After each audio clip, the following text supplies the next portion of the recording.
रविवार को उत्तराखंड में कोरोना वायरस के 146 मामले सामने आए हैं। सबसे ज्यादा 51 मामले देहरादून से सामने आए। वहीं आज 107 लोगों ने कोरोना वायरस को मात दी। दुखद बात ये रही कि कोरोना वायरस के चलते राज्य में 3 लोगों की मौत हुई है और ये आंकड़ा बढ़कर 86 हो गया है। कुल संक्रमण का आंकड़ा 7,593 हो चुका है, जिसमें से 4,437 मरीज ठीक होकर घर लौट गए हैं। उत्तराखंड में अब भी 3,032 मरीजों का इलाज राज्य भर के विभिन्न हॉस्पिटल्स में चल रहा है। रिकवरी रेट 58% से थोड़ा ज्यादा है।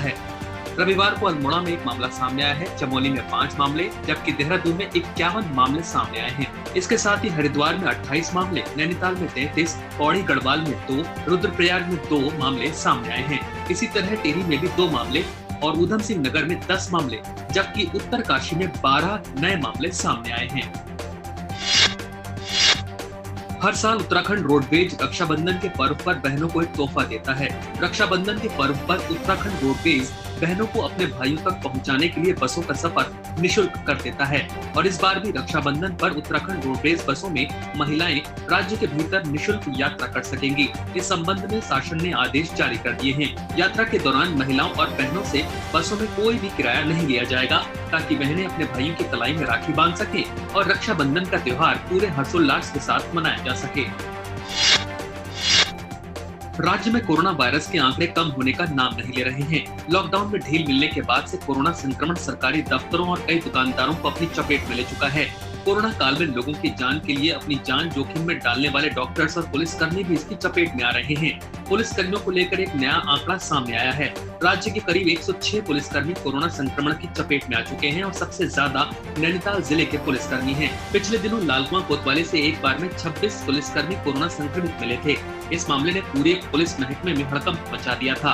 पुलिसकर्मी अधिकतर वक्त ड्यूटी पर तैनात रहते हैं और इस दौरान उनके संपर्क में कई लोग आते हैं। इस वजह से मामले बढ़ रहे हैं और पैनिक बटन दब चुका है। राज्य में भाजपा के कई नेता कोरोना वायरस से संक्रमित हो चुके हैं। उनका विभिन्न हॉस्पिटल्स में इलाज चल रहा है। सरकार की ओर से कोविड सुरक्षा हेतु मास्क पहनना अनिवार्य किया हुआ है। ऐसा न करने वालों के खिलाफ कार्रवाई की जा रही है, लेकिन भाजपा के नेताओं को इससे छूट मिल रही है। ऐसा आरोप विपक्षी दल बार बार लगा रहे हैं। एक बार फिर उत्तराखंड भाजपा के प्रदेश अध्यक्ष बंशीधर भगत पर कोविड के नियम तोड़ने का आरोप लगा है। दरअसल देहरादून में फिल्म की शूटिंग के मुहूर्त के दौरान भगत बिना मास्क के दिखाई दिए। उन पर आरोप लगे तो उन्होंने कहा कि मास्क उन्होंने केवल फोटो खिंचवाने के लिए निकाला था। इसके अलावा उन्होंने कहा कि वह टाटा द्वारा निर्मित CLO2 पहने हुए हैं। कहा जाता है कि इसे धारण करने से वायरस 2 महीने तक उनके आसपास भी नहीं आता। ये 800 रुपए का मिलता है। इसे ऑनलाइन ऑर्डर किया जा सकता है। इस बयान के सामने आने के बाद वो सोशल मीडिया पर काफी ट्रोल हो रहे हैं। शूटिंग में बिल्कुल एक बहुत बढ़िया वातावरण में फिल्म शूटिंग थी। वहाँ किसी प्रकार की गंदगी या किसी प्रकार का कोई दूषित वातावरण नहीं था। सब जो लोग बॉम्बे से आए थे वो कोरोना टेस्ट करके आए हुए थे और हम भी मास्क भी पहने हुए थे, लेकिन केवल शूटिंग के समय उस समय फोटो के लिए उन्होंने आग्रह किया कि इस समय थोड़ा मास्क उतार लेंगे तो चित्र ठीक आएगा। वैसे मैंने CLO2 टाटा का निर्मित है CLO2 ये पहना हुआ था।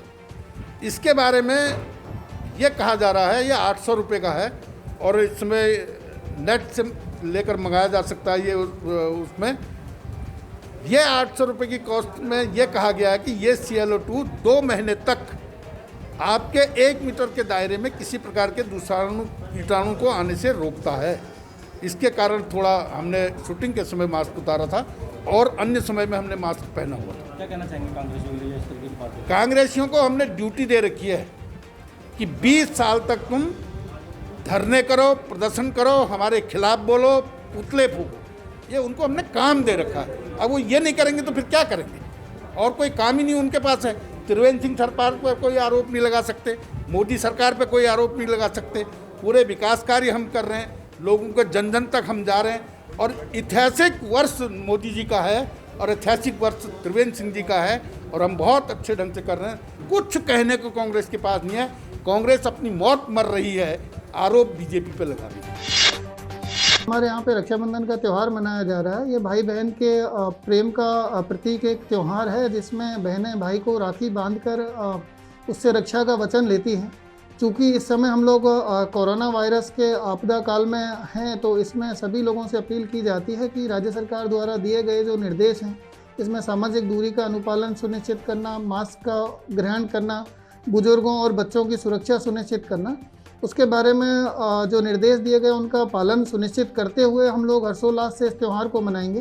मेरी सभी को शुभकामनाएं हैं, इस त्यौहार को हम लोग मनाएं और साथ के साथ जो आपदा कोरोना वायरस की चल रही है उससे भी हम अपने परिवार को बचा के रखेंगे।